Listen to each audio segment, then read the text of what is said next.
I wanted to make sure you had all this down here. In the 15th year of the reign of Tiberius Caesar, when Pontius Pilate was governor of Judea and Herod was tetrarch of Galilee, and his brother Philip, and on and on and on. Oh my goodness sakes alive.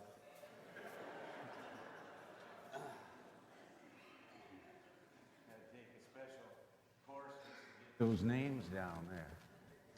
But the key here. Now, in the earlier days, have I talked to you during Advent at all? Not at all? I think I'm going to leave them.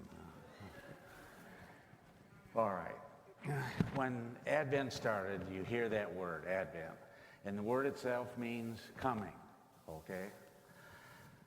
So what the writers point out is that there is this Jesus who is coming. Now, you and I know that's a past event, okay? It's a past event that we celebrate. But the purpose of our celebration is this. We look deeper into the experience, and what we want to do is to have this experience guide and be more a part of our lives. And so if Jesus comes, it's like anybody who comes and knocks on your door, a response is required. You're going to say, who is there? Or you open the door and say, please come in. One of those things. Or please leave. Okay? That happens too. I'm sure all of you have experienced that. Especially if you're a kid trying to sell something from the Catholic school, you know. You again? So, you've got the first part of this. So Jesus came, and now that requires a response. How are we going to include that experience, this experience of Jesus, into our lives in such a way that we make a difference in the world in which we live? So the first two things, again, let me repeat. So it's the coming, then the response. Now this Sunday has to do especially with the song that they just sang, Emmanuel. And Emmanuel is that God is with us. What is so different about this story compared to other religions is that this God who came, he is interested in each of us in a very personal kind of way. And I want you to notice something real clearly that perhaps has not been pointed out to you, real clearly about this coming. When Jesus begins his ministry with the disciples, notice there is no talk about infrastructure, that is buildings. He has no soldiers. He has a group of disciples who, on a good day, you know, they couldn't find their hand or their ear with either hand as they started out. So what we have here is Jesus who comes in the midst of these people. And what does he come with? Simply himself. In that area, when we talk about the Tetrarch and Pilate and all that, whenever he appeared anywhere among them, he always had this retinue with him, people who would announce that he's coming and what he needs and all that kind of thing. Jesus does none of that, has none of those trappings. The people after he came couldn't probably even tell you what kind of a garment he had on for this reason. When he came with absolutely nothing but himself in a very simple garment. And this is the key. He came with nothing, yet was willing to give everything. Think of it. He came with nothing and was willing to give everything. And what is the everything? He begins to point out that the world in which we live is not perfect.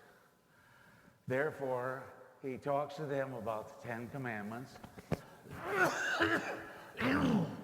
And he does more than that. He demonstrates what one who believes in those commandments, what that behavior would be like. And he does that with his interaction between the people. And again, I point out here, It has absolutely nothing to do with infrastructure. He's not talking about synagogues. He's not talking about buildings. He's not talking about taking up a collection. None of those things. Now, we know later on, excuse me, things have to be filled in. A certain amount of infrastructure is needed so that the church can move forward. But this is what I want you to grasp. I've said it to you twice already. He came with practically nothing, but he gave us everything. And that is the ability to live in this world in a constructive way, in a way that makes the world a better place to live. And our goal is simply this, that we listen as the people did, as Jesus reminds them of the Ten Commandments, which gives us our guide, how to live those daily so that other people want to be with you and that you want to be around other people because they too are following the Ten Commandments. When we have that, we have what is called a community. And that was the basis of Jesus' work, to build this community, which does not depend upon the infrastructure. It depends upon the relationship between the persons who are in that community. The top infrastructure for the Christian Catholic is this relationship with God and with others, as well as the healthy care of self. That's the only infrastructure that Jesus wanted to talk about. And he says to us this day, remember, I came to you. I had practically nothing, but I showed you how to live in the world in a very practical way by following the Ten Commandments. When that is done, a community is formed and people want to live together. So the psalm or the song that we sing, Emmanuel, notice it has a certain melancholy note to it and it touches our hearts. O come, Emmanuel, help us to live the covenant, guided by the Ten Commandments, so that we focus on the most important infrastructure, the spiritual infrastructure, which is the care of one another and the worship of our God. It's a simple Sunday. Simple Sunday, but powerful in its deep meaning. The infrastructure that really counts is that of the community. With the community, the church can flourish. Without it, infrastructure and other things will begin to wear out the congregation. But in this case, we gather in our good building here, and we worship and we pray together in such a manner that we can help the world to be a better place. Our job, and you've heard me say this over and over again, is not to come here on Sunday and then leave. Your big work is out there, because you're behaving in here. I can see it. You can see it. And I kind of know this about people's behavior. You're going to generally act pretty nice around me. I want you to know, though, I can see a little deeper. I don't love you any less. I don't love you any less.